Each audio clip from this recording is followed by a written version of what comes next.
Hai pemirsa, kembali lagi di Suku Channel. Pada video kali ini, kita akan membahas salah satu tokoh dunia yang menciptakan lampu pijar. Namun, sebelum lanjut, mari kita dukung channel ini dengan cara subscribe, like, share, dan jangan lupa nyalakan tombol notifikasinya supaya tidak ketinggalan video-video menarik selanjutnya. Siapapun tahu bahwa Thomas Alva Edison adalah salah satu seorang tokoh yang mampu mengubah dunia melalui salah satu temuannya, yakni lampu listrik pada tahun 1897. Seluruh dunia bisa menikmati terangnya rumah dan jalanan di malam hari, bisa menyaksikan lampu kelap-kelip di gedung-gedung yang memperindah suasana, mobil-mobil bisa memakai lampu, dan sebagainya. Tapi, adakah yang tahu bahwa Tommy, nama kecil Thomas Alva Edison itu, dinilai siswa yang paling bodoh di sekolah? Sehingga dikeluarkan dari sekolah saat Tommy baru menikmati bangku sekolah selama 3 bulan di kelas 1 sekolah dasar. Ia selanjutnya dididik langsung oleh ibunya di rumah. Sebuah buku karya Abdul Syukur berjudul Bidadari-Bidadari Hebat di Balik Tokoh-Tokoh Hebat yang diterbitkan di Vapres tahun 2011 lalu memuat kisah perjuangan Nancy Matthews Elliott dalam mengasuh, mengajar, dan mendidik Tommy hingga menjadi tokoh jenius yang mampu mengubah dunia. Selama hidupnya, Thomas Alva Edison telah mematenkan 1093 atas namanya. Ia juga sukses mendirikan perusahaan listrik, yakni General Electric pada tahun 1890 yang hingga kini masih menjadi perusahaan listrik terbesar di dunia. Saat berumur 2 tahun, Tommy diketahui belum dapat berkata-kata. Ayahnya, Samuel Ogden Edison Jr., takut Tommy punya kelainan sebab lahir dalam keadaan demam dan kepala yang terlalu besar. Dokter pun khawatir terjadi kelainan otak pada Al. Namun ibunya, Nancy Matthews Elliott, berpikir lain. Ia selalu percaya bahwa Tommy adalah anak yang cerdas. Ia sangat sabar dalam mengasuh dan mendidik Tommy hingga akhirnya mulai bisa berbicara pada usia 4 tahun.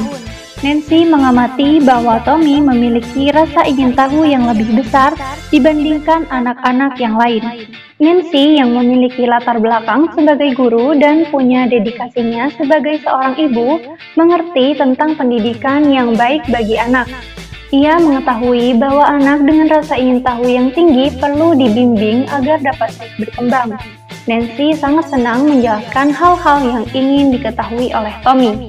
Tommy benar-benar anak yang cerdas, bukan hanya karena rasa ingin tahunya yang besar, melainkan juga karena pada usia 5 tahun, Tommy sudah mampu menghafal dan menyanyikan seluruh lagu anak-anak yang populer saat itu di kota Milan, Ohio, negara bagian Amerika Serikat.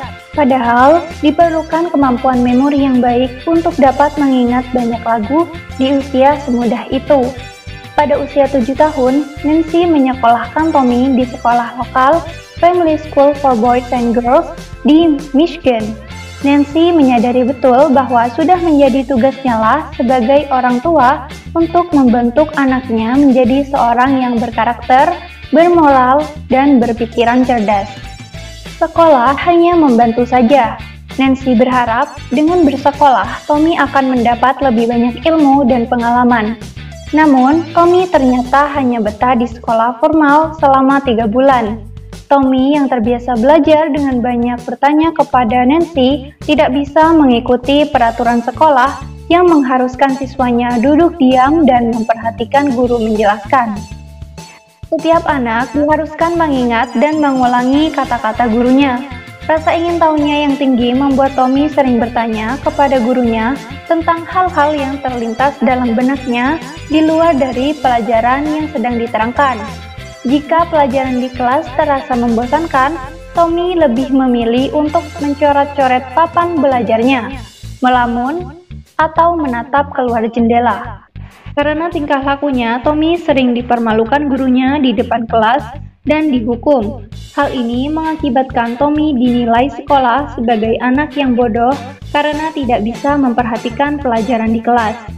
Tom pun akhirnya dikeluarkan dari sekolah Saat mengetahui anaknya dikeluarkan dari sekolah karena dinilai sangat bodoh, Nancy kaget dan terhenyak.